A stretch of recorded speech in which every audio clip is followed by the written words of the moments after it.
श्री गोकर्ण जी महाराज को लगा कि अब तो हम ही घर में रह गए हैं, यहाँ रहेंगे तो इस दुष्ट के पाप कर्मों को देखेंगे, इसके कभी ना कभी चित्त इसकी ओर जाएगा, इसलिए यहाँ से निकल जाना ही ठीक है।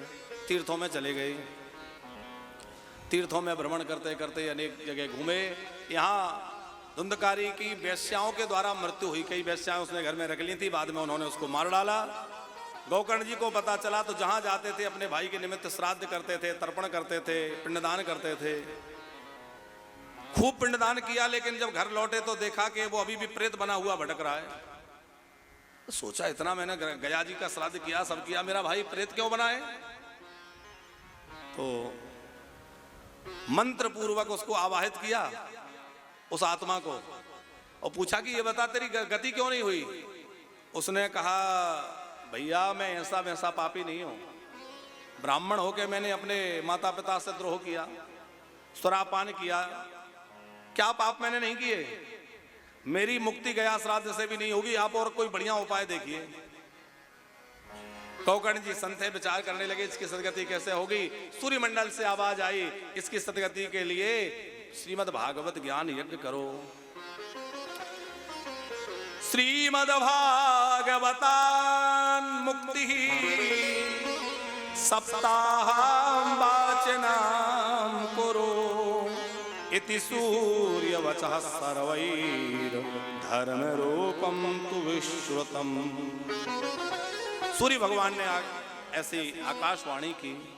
फिर तो गोकर्ण जी महाराज ने एक श्रोत्रिय ब्राह्मण को यजमान बना लिया, और खुद विद्वान तो थे ही, वेद पारंगत थे, तो खुद कथा कहने लगे। अब वो प्रेत को कैसे सुनाए? आवाहन उसका करके एक जगह बिठा लिया, लेकिन वो तो वायु रूप है, यहाँ से वहां भागता रहता था। एक पोला बांस रखा था, उसके छिद्र में वो प्रेत बैठ गया। कथा सुनी, पहले दिन की कथा पूरी हुई, आश्चर्य हुआ कि वो बांस की एक गठान फट गई। दूसरे दिन की कथा से दूसरी, तीसरे दिन तीसरी, 7 गठान का बांस, 7 दिन में 7 ग्रंथियां फट गईं, और उसमें से दिव्य देहधारी एक पुरुष प्रकट हुआ। वही प्रेत जो है चतुर्भुज रूप धारण कर लिया, पीतांबर धारण कर लिया, और भगवत पार्षदों के समान बन के भगवान के धाम को जाने लगा। फिर उसने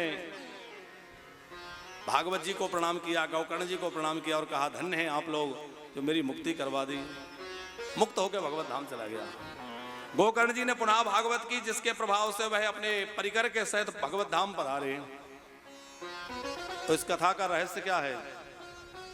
इसका रहस्य यह है, आत्मदेव कौन है? हम और आप ही आत्मदेव हैं। जो अपनी आत्मा को देव जैसा बनाए वो आत्मदेव है। जो तुंगभद्रा नदी के तट पर रहता है, तुंग माने श्रेष्ठ, भद्र माने कल्याण, श्रेष्ठ कल्याण करने वाली नदी है ये शरीर। आत्मा आत्मदेव है, और मानव देह वह तुंगभद्रा नदी है। धुंधली नाम की इसकी जो पत्नी है वो हमारी बुद्धि है, जिसमें बड़े संशय भरे रहते हैं, पता नहीं क्या है कि वो है, भगवान है कि नहीं है। संशय वाली जो बुद्धि है वो धुंधली है।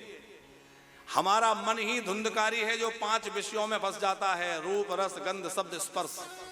ये मन ही धुंधकारी है, और ये जो मन ही है वो धुंधकारी है।